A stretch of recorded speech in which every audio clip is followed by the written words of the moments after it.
Monday. Happy Monday, everybody. Yeah, it's time for another episode of William versus the World. It's time to fucking rock. This is the only interactive live stream and chat from a band. We're a band. We're a hard rock band. I'm the guitar player. Our band is out of Manchester, New Hampshire. We do like melodic, modern hard rock and metal.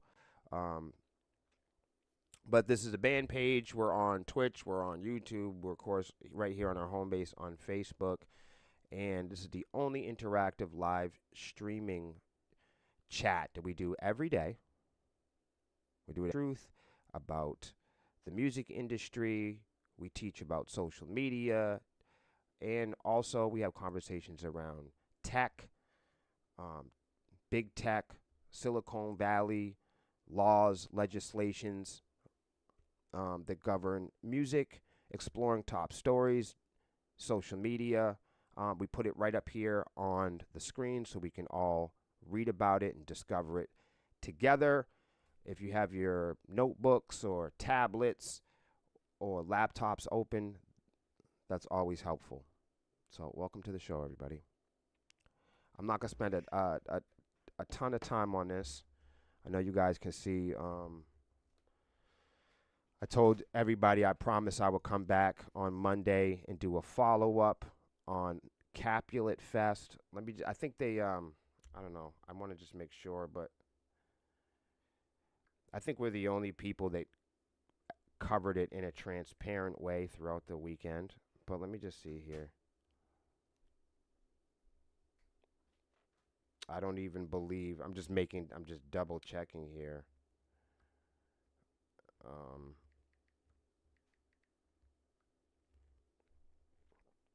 Okay. So there, right now, okay. It looks like they deleted the social media pages. I can't find them. If you can find them, good for you. I'm not gonna go crazy on this. Everybody knows how this turned out. Like I said, we were some of the first people to report on Capulet Fest.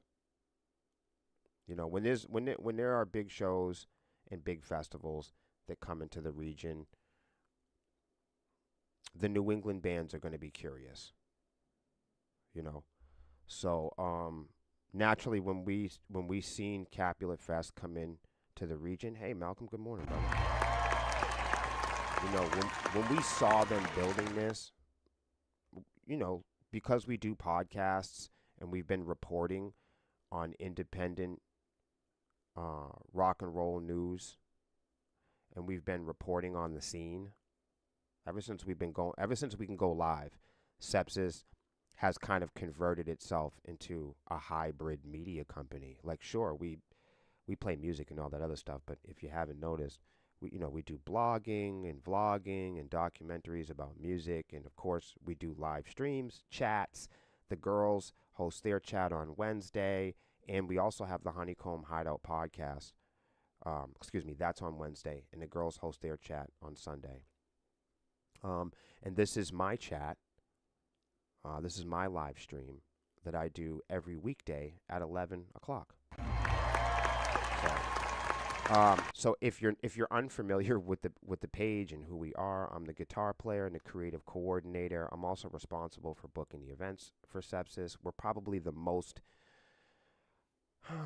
I would go out on a limb and say we are the most interactive social media band on the planet. I would also go out on a limb that we are widely misunderstood, you know. And that's just because people don't know us, and that's fair. But just to bring everybody up to date, we report on local music industry news. We also report and we do stories and cover stories on what happens in the New England scene for rock and metal. Even metal bands or metal clubs that don't like us, if you're in hard rock and you're in heavy metal, we're going to cover it. If it's in our neighborhood, we're going to cover it. So because that's a feature of what we do here.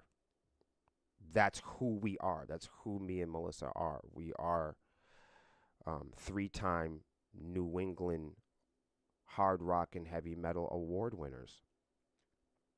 And that doesn't mean shit.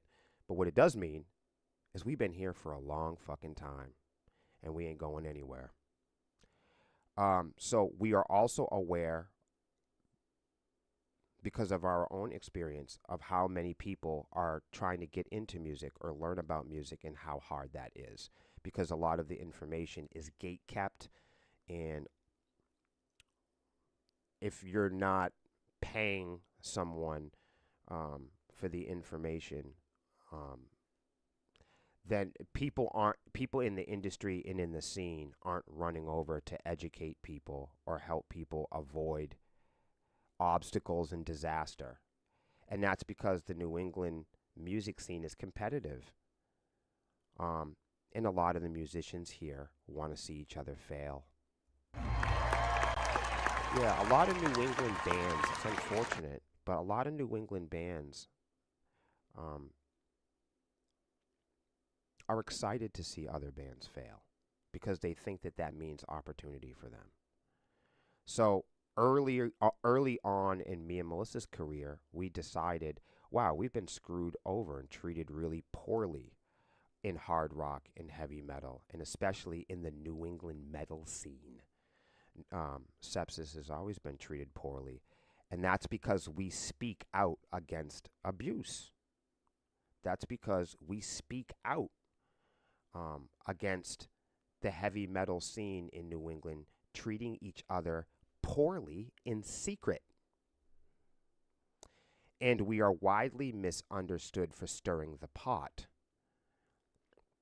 But I can show you here all the evidence that we are a band of resolution, because I'm the only person that's responsible for the way we deal with the public, with the press, with venues, other bands, partners, sponsors. So I can assure you there is one-stop shopping if you need to resolve something with this band, and that is through me. Yo, you're at IHOP? That's delicious.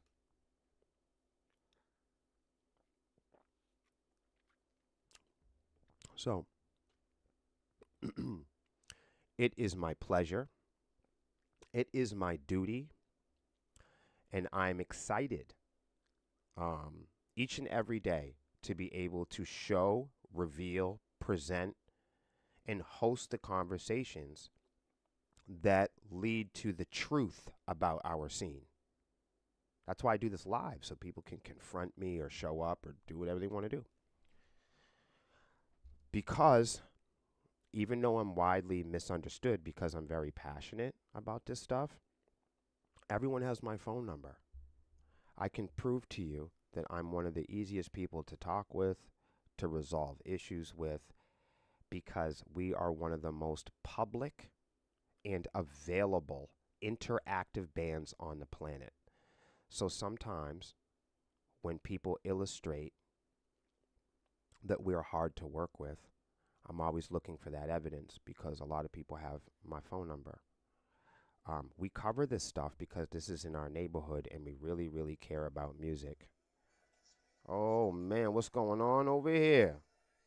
Whoa. I didn't even know they did raids anymore. Hey, and look, man, I'm not shabby. You got a party of one. There's no complaints here. Put some music on for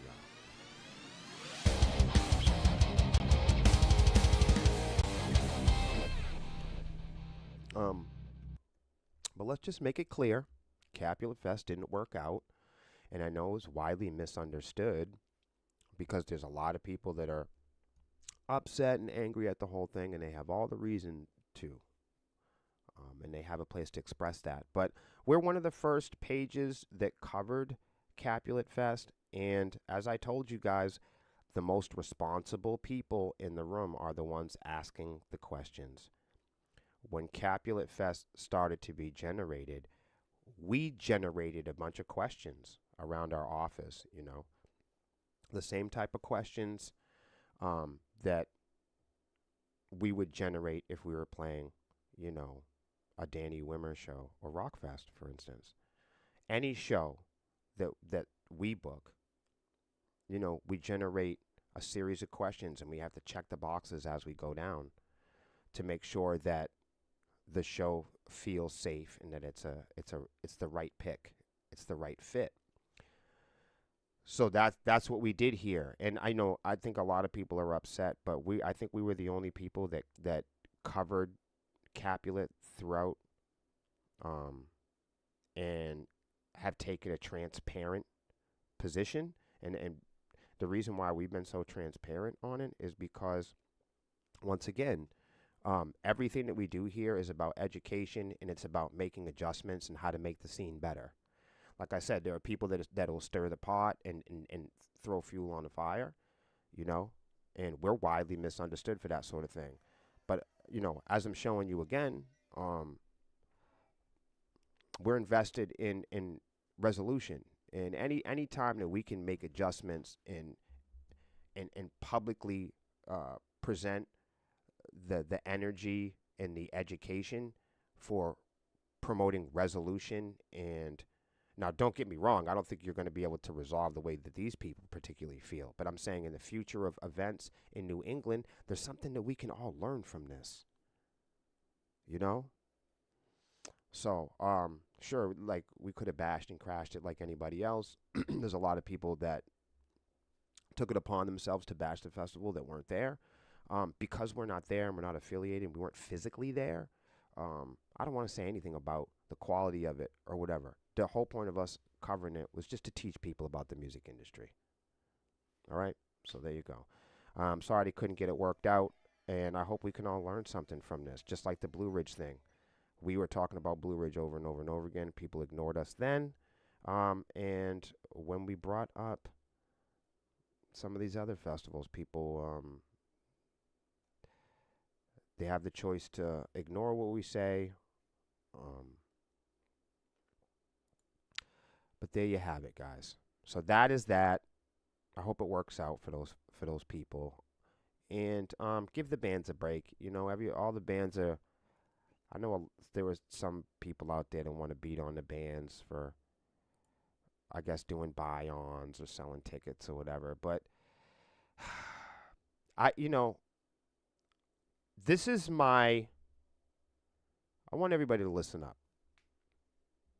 This is my stance on local and regional buy-ons. I think this is a big misunderstanding.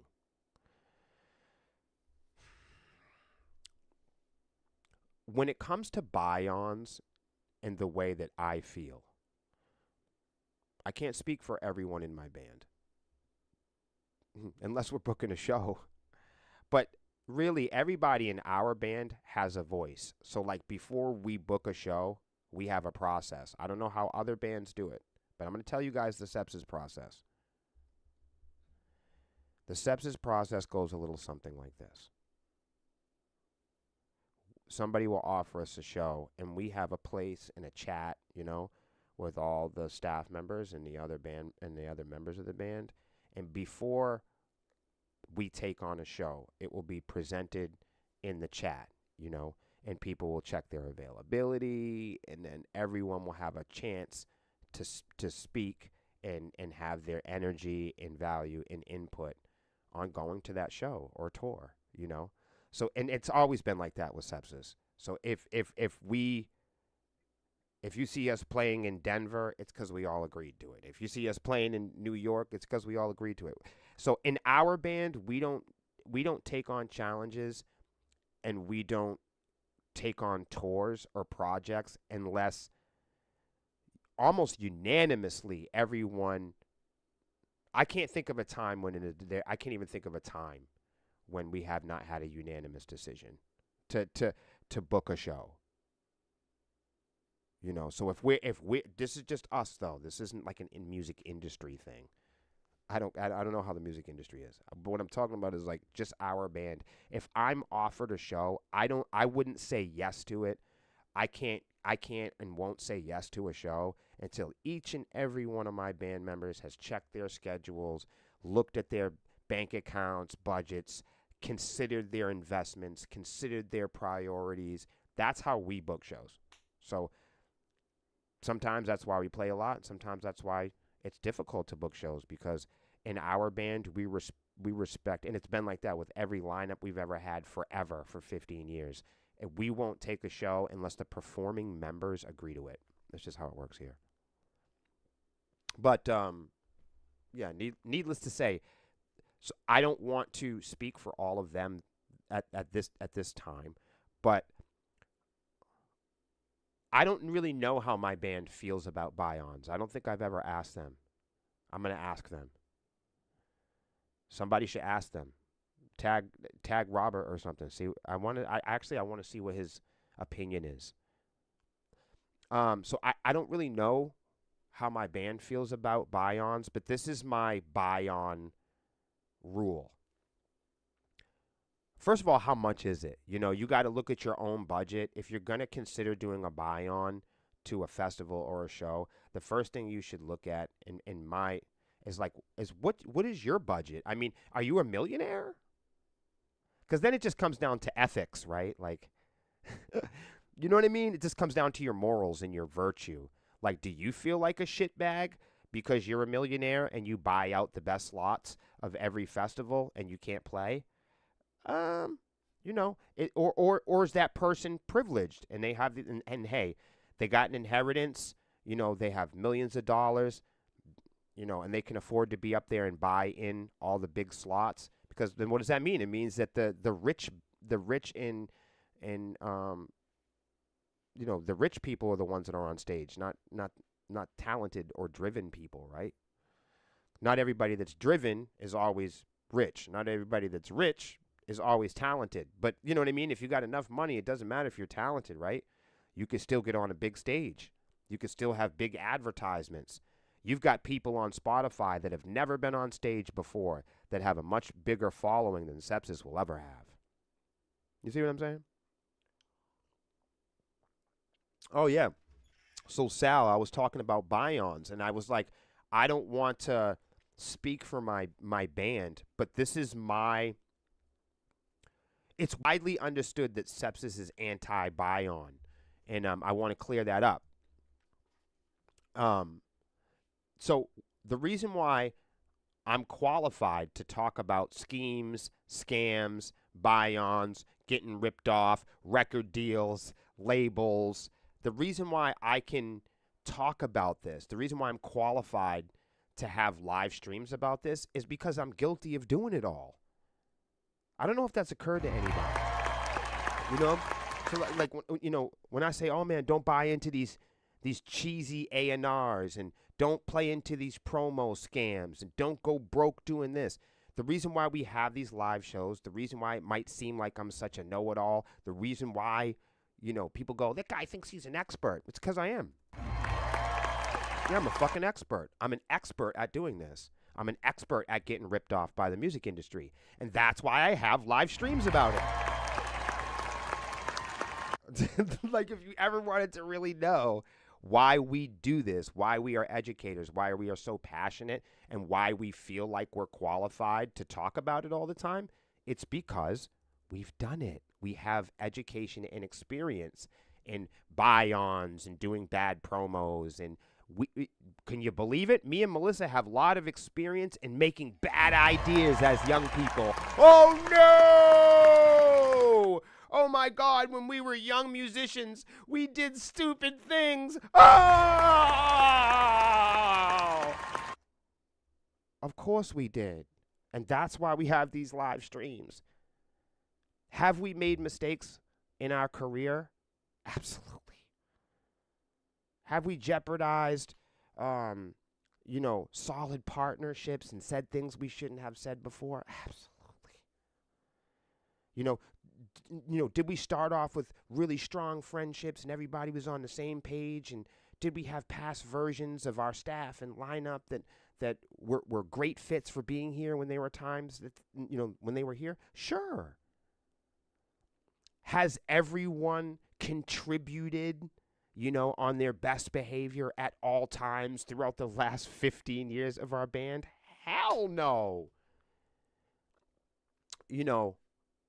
If there's anything that is a misunderstanding, that is that we think or we articulate or we feel that we're special or that we feel that we're better than people. If there's one misunderstanding about me, about us, is that we don't make mistakes or something.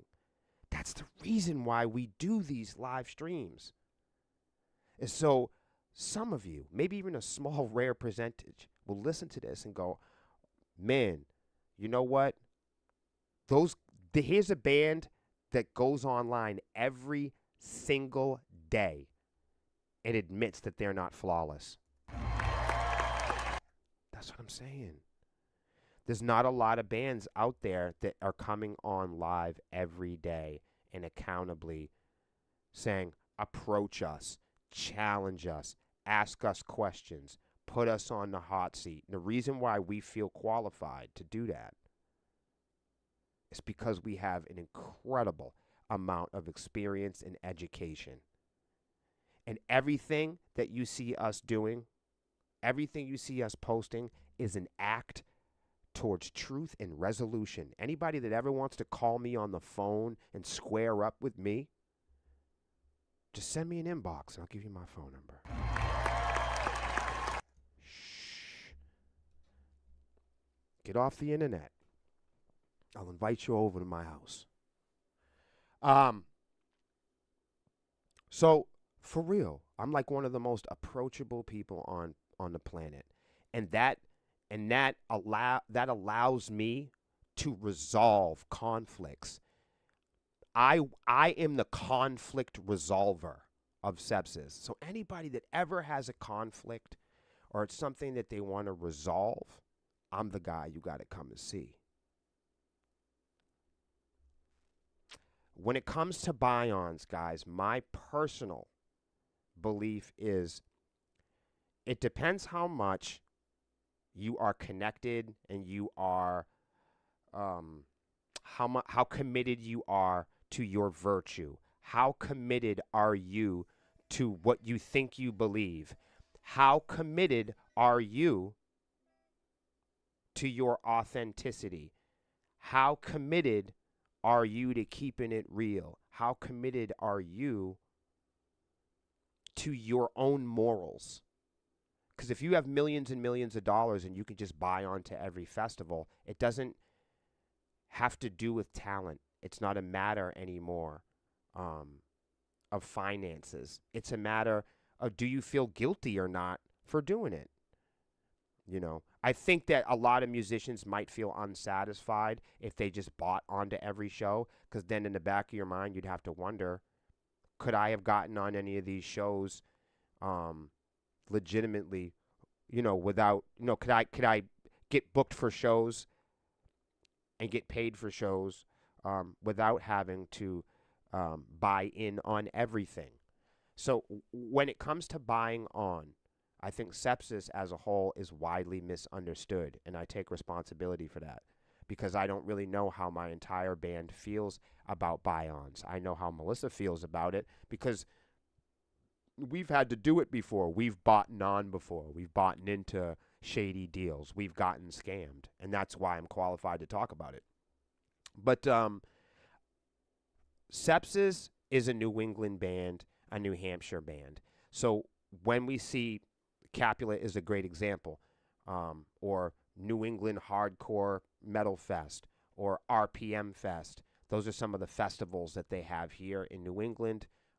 Transparent comment there. Nothing good or bad to say about that. I'm just saying those are some New England festivals you guys could look into. I don't know what the policy is there or whatever. But for an example, please listen clearly. We're from New England, so I would never consider buying on to those shows. You see what I'm saying? So my buy-on rule is same with any band that's from the region or in New England. I don't believe that New England bands should buy on or buy into New England shows. That is that's my personal stance on it. You know, it now look, if you're not from New England and you're a band and you're coming to play here and you threw the promoter $300 to play the gig or whatever to cover, I don't know, administration fees or something like that, or maybe it's a merch buy-in. I know people don't like merch cuts, but people don't realize merch cuts are that's part of a buy-in. To me, that's part of a buy-in. So just keep that in mind. You know what I mean? Like some bands might not buy in or pay, for their tickets in bulk. But a buy on is a buy on. Could you have gotten on the show without giving anybody money? That's the question you want to ask. Could I have gotten on the show by my looks alone? And a lot of times that's not true, guys. Even the largest bands in the world compete and buy on or leverage their favorite slots or their favorite festivals. It's not unheard of. So I refuse to pay to play my band. Our band will never pay to play a New England show or a show in our own hometown or region unless all of my band members were to come to me and say, we got to break the rule for this one, Will. I don't know what the circumstances would have to be for me to do that. What would the circumstances be, for me to buy on to a show at the Palladium, for instance? Every time that we've played the Palladium, and it's been a long time, I think things have changed since then. But any time that Sepsis has played the Palladium, we got paid for it. But back then you did have to sell tickets though. But I remember we sold the tickets and then we got paid for the tickets we sold. That's the way it used to work. I don't know how it worked. We still got ticket stubs. I'll show you from years and years ago. So we've never. I hear. I don't know if this is true, but I hear that bands have to pay to play in their own backyard. That's where I draw the line. That's the big misunderstanding. I can't say that we're fully against paying for industry services because Sepsis has paid for industry services. And if there was a great deal, we might pay for industry services. We don't know. We haven't been offered any great deals. But I don't know. You know what I'm saying? I can't say. I wouldn't sit here on this live stream today and say we wouldn't do that. You know what I mean? So to each their own. Live and let live. Again, we don't have the kind of budget to, we would. I don't see us having the kind of budget to purchase massive festival slots. But I'm also not knocking the bands that do. You know what I mean? I mean if you got millions of dollars and you're buying out big slots, I mean I guess that's gonna come to an end at some point, right? And then that's a scary thing to wake up to in the morning. A whole career that you bought. Let me read some of you guys' comments. Because Scott keeps it real. He says, I hate pay to play. Oh my God, he's not playing, bro. It fits the rich. Hey, that's kind of like what I was saying. Sad the money is more important than actual talent. I mean, this goes right with what I was saying. I didn't know Scott was going to say this, but sometimes me and Scott, we tend to align a lot on some of this stuff. Times like this, you miss playing in backyards, small clubs. Really, dude. We were just saying that maybe we're going to start throwing house parties. Why not? Excuse me. That is where it was at. No bullshit. Go out, have fun. No politics.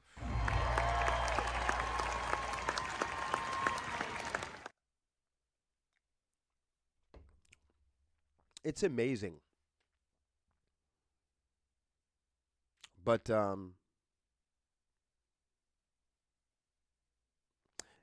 That's amazing. I honestly, I want to keep it real with you.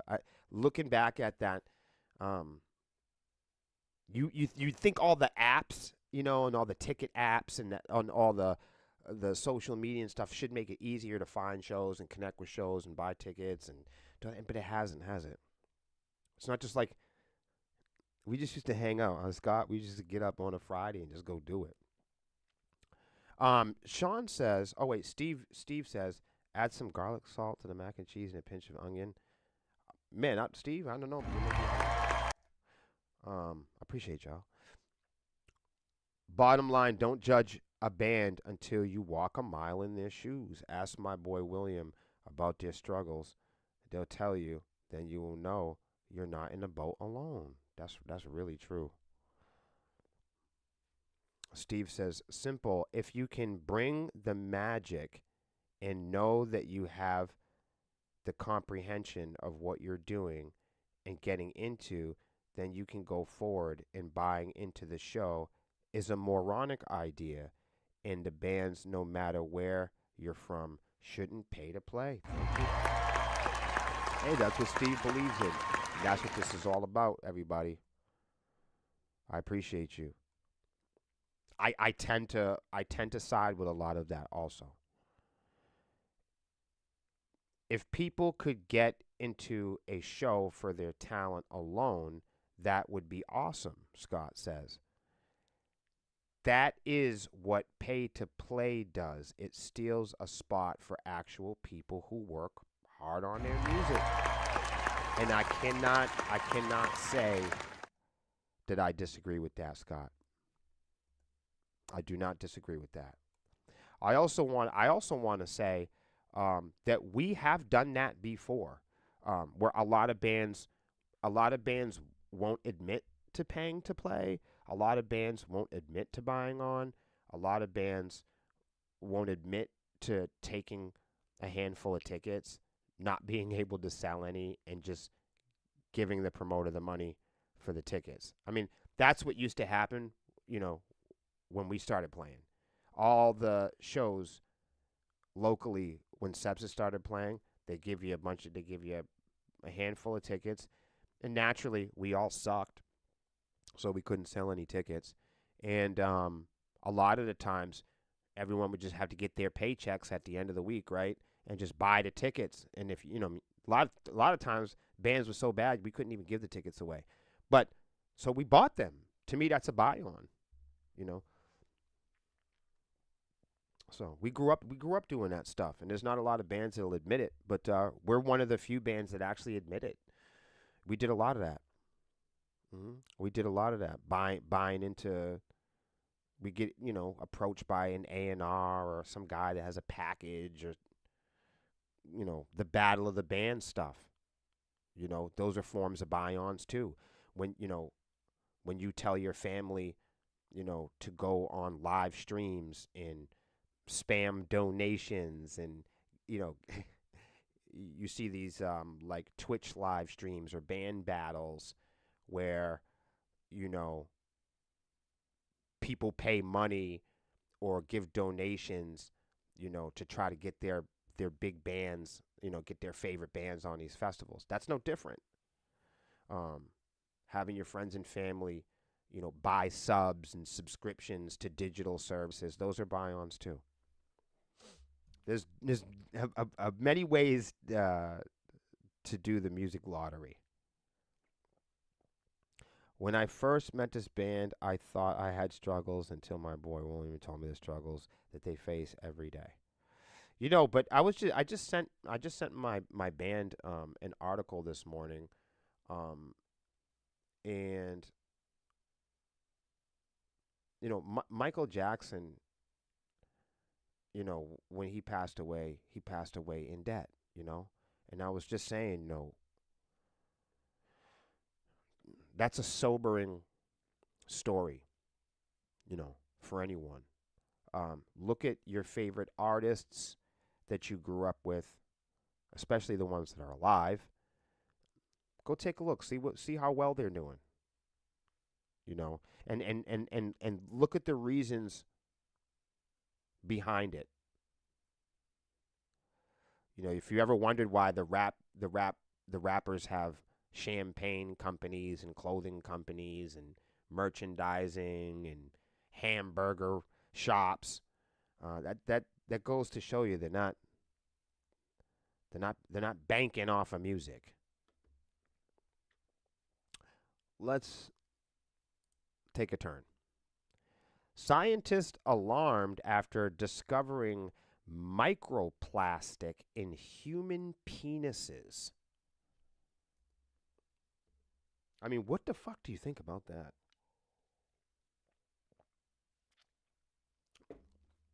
I mean, if you weren't thinking of anything before, you're thinking about it now. Scientists are alarmed. I mean, I don't know if you guys care about what scientists care about, but I do.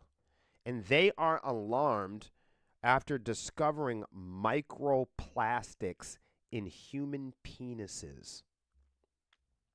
They say, we suspect that it could lead to smooth muscle dysfunction. Microplastics continue appearing in various parts of people's bodies, indicating widespread contamination that leaves no organ or muscle tissue safe. This is fucking crazy. Researchers have discovered microplastic in men's penises, raising concern about their effect on erectile dysfunction and the role in the decline of male fertility rates. I mean, I didn't see any females in the audience today, and it's probably a good thing. God bless them. Woo. Hey, where you going? What's happening? Research from the University of Miami revealed that the penis is especially vulnerable to microplastics ingested and inhaled because it is a spongy organ, and due to the high blood flow during, peak interests. The researchers published their findings in the International Journal of Impotence Research.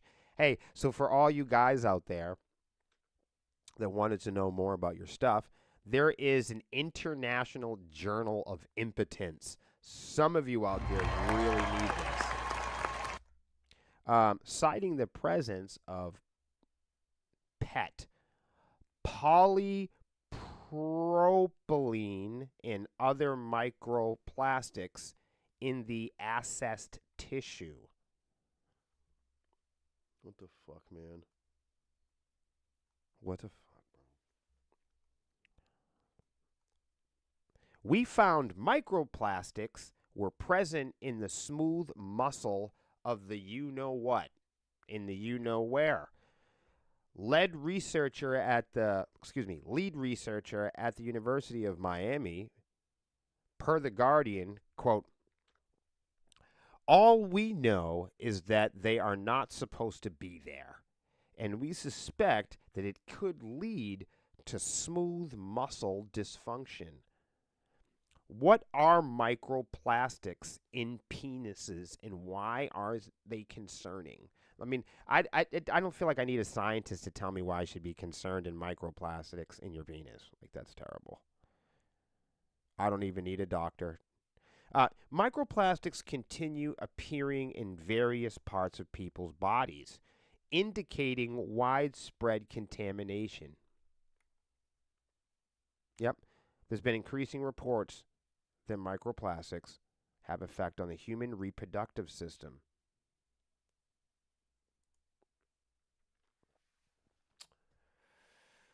Woo! We might have to do this one tomorrow. This is good.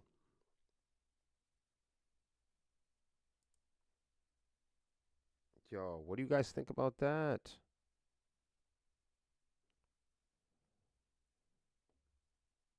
That's crazy. Yo, why you fretting?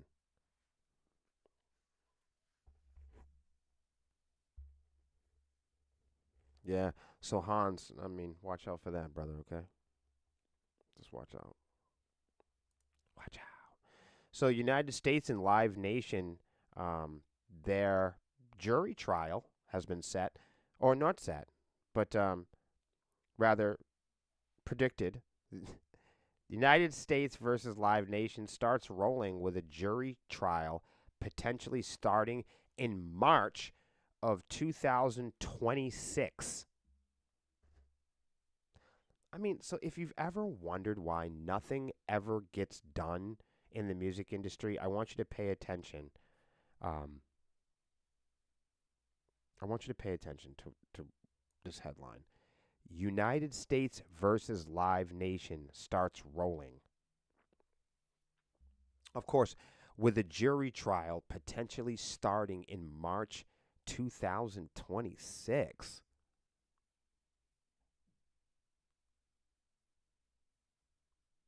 So if you've ever wanted to see anything happen or change in the music industry regarding the law, this is why we can't catch up.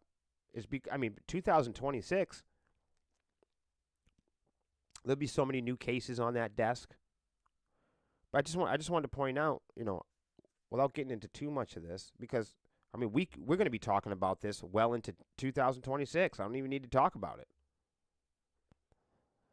The jury trial that could result in breaking up Live Nation and Ticketmaster may begin in March 2026. Like, how can we even take that serious?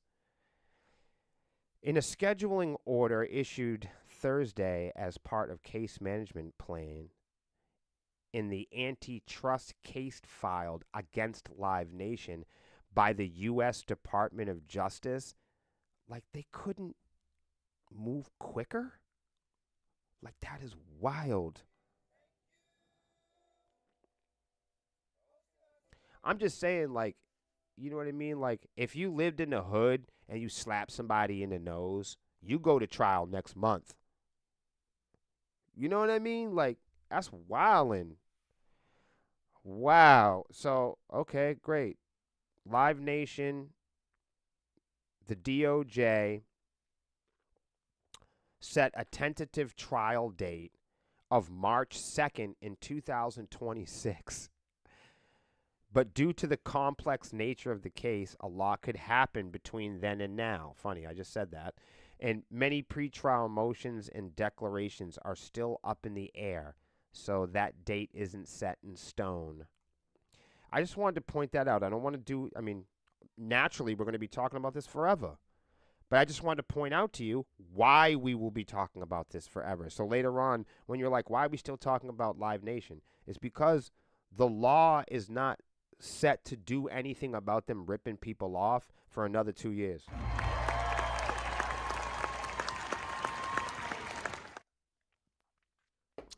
Surprise.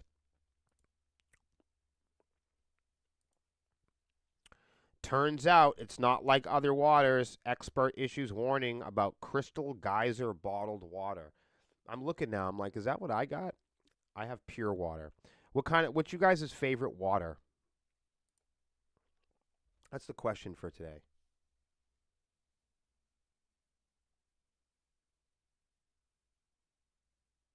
It's hot.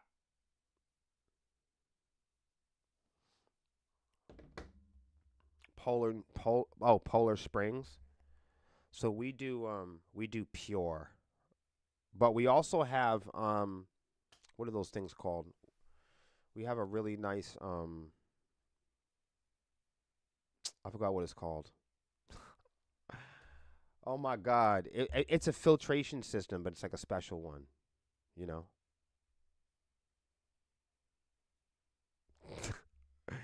This shit is crazy. All right, you do city water. Really? You drink tap water? Put a 1 in the chat if you drink tap water. Put a 2 in the chat if you don't drink tap water. Put a 2 in the chat if you refuse to drink tap water, and put a 1 in the chat if you if you do like only bottled and like I can't even really call plastic bottled water pure, but needless to say. So we actually did this online. There's a video of us doing it, but we did bottled water versus our purified water, and the bottled water lost like the bottled water was a lot more like tap water, but it smelled better. So Abilene, Texas has award-winning water. Good for you guys. Holy shit. Like, that's crazy. Like, who wins awards with water? Like, who got the award? Yeah. Like, who created this water? All right.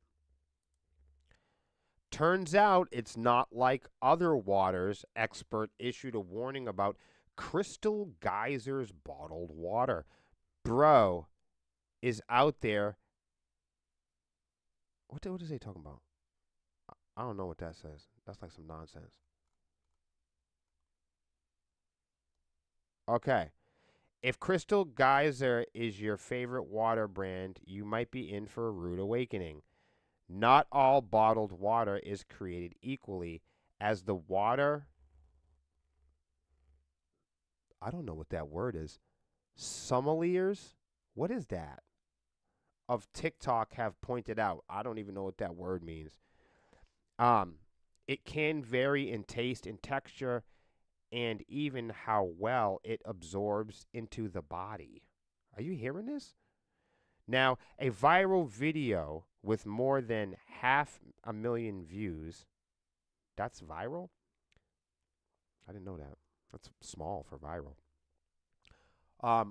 Water researcher Oasis took a closer look at the popular brand Crystal Geyser, which markets. That sounds ridiculous. I've never really considered the name of that, but that is interesting. Crystal Geyser, which markets itself as a sustainable and affordable bottled water company. Quote, I've been seeing Crystal Geyser more and more these days, and it turns out it's not like other waters, the Oasis representative said. Right away on the screen, you can see that the company gets a bad rating with a 16 out of 100 score. If that was a grade in high school, it's a definite fail. Yeah, but let's put it this way. If we had to grade high school in preparing you for life, that's a definite fail. Like, who gives a fuck about what high school says? High school is a fail. What are you talking about? Right? The rep points out that the company sources its water from various points throughout the United States. Not sure if this information is surprising or not, but a lot of bottled water comes from wells or municipal water sources within the United States.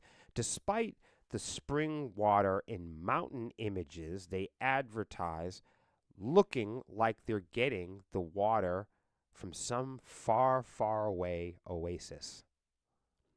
The water sources are spread out in the states, including Arizona, California, Carolina, Colorado, Florida, Indianapolis, Jersey, Maine, Massachusetts, Michigan, Pennsylvania, South Tennessee, Texas, Wisconsin, New Jersey, and New York.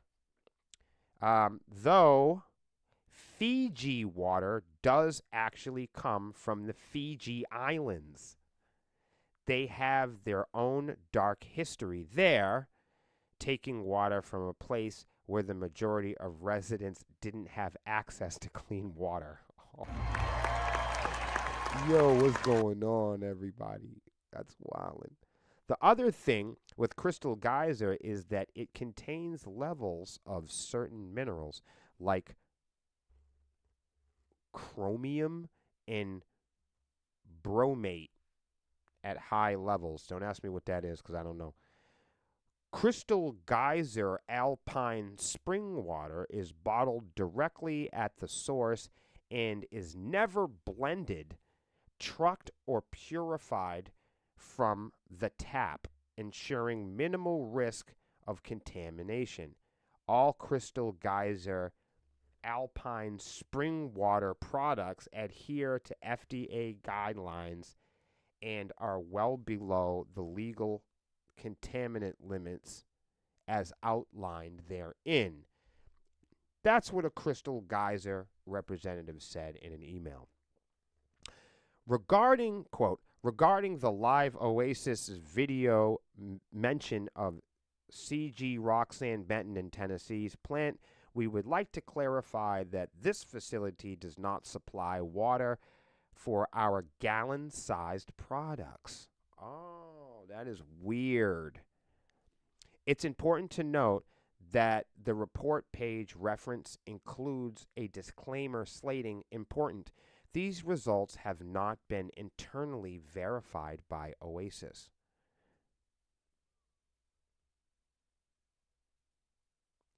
Now, if you want to see the report for yourself, you're going to have to go check out your favorite water brands are.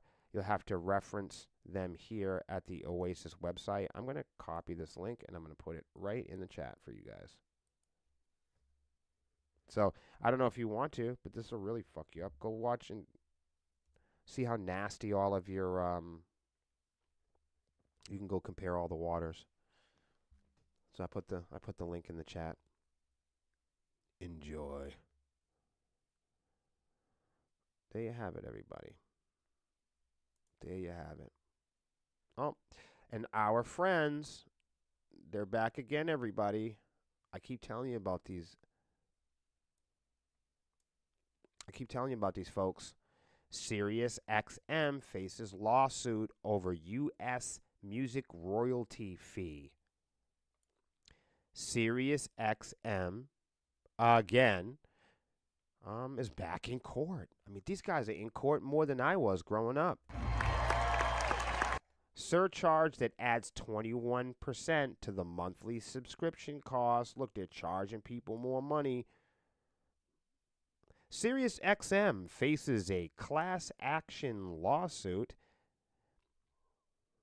I like the image. Sirius XM faces a class action lawsuit over U.S. music royalty free that adds 21% to the monthly subscription costs. Sirius XM is being sued over its U.S. music royalty fee, a surcharge added on the top of the advertised subscription cost to cover what the satellite radio owes the music industry. The fee increases the price of any U.S. Sirius satellite radio subscription with access to music by 21.4%. The class action lawsuit filed in Washington says any reasonable consumer would expect the advertised price for the service would include any fundamental costs associated with accessing music content. No other music services, it insists, charge a separate royalty fee, quote, over and above their advertised music plan prices.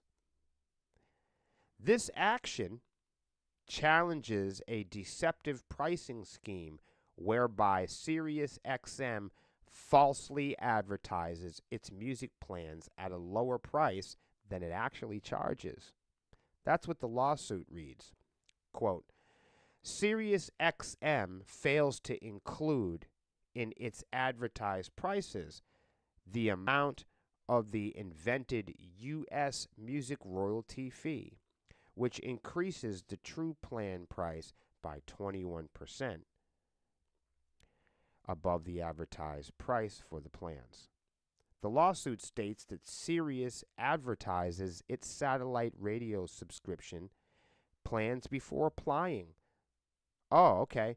Sirius advertises its satellite radio subscription plans before applying the 21% fee alongside the phrase plus fees and taxes, usually in smaller typeface. Around 33.9 million subscribers are affected by this additional fee, which, according to the lawsuit, generates massive revenue. In 2023, the total music royalty fees collected by the company exceeded 1.36 billion, more than the company's entire net profit of 1.26.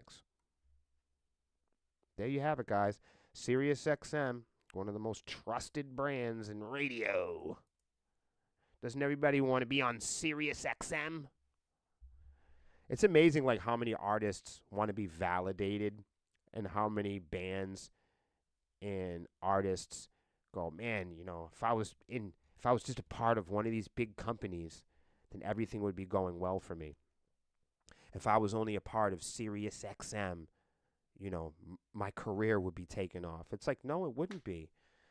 They're in court because they owe the entire music industry money. It's kind of embarrassing. These guys have these big tech companies, and they have, you know, you guys have all these gadgets and AI leveraging machine learning systems.